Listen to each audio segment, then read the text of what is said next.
Hello hello बुढो के गर्नुहुन्छ? के गर्नुभएको?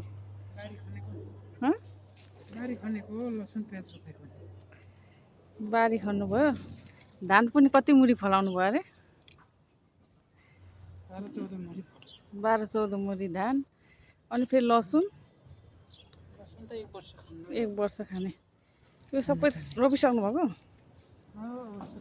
लास्ट साग यहाँ छ। साग पनि रहेछ। बुढो चाहिँ मेहनती छ है। अब यति चाहिँ प्याज रोप्नु लसुन चाहिँ अलिकति हँ? ठाउँ कम भयो? ठिकै छ।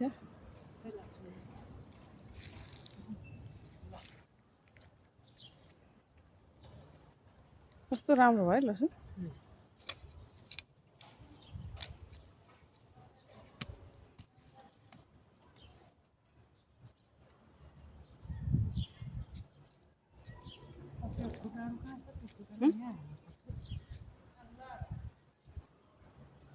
यहाँनिर यस्तै कुलो राख्नु है।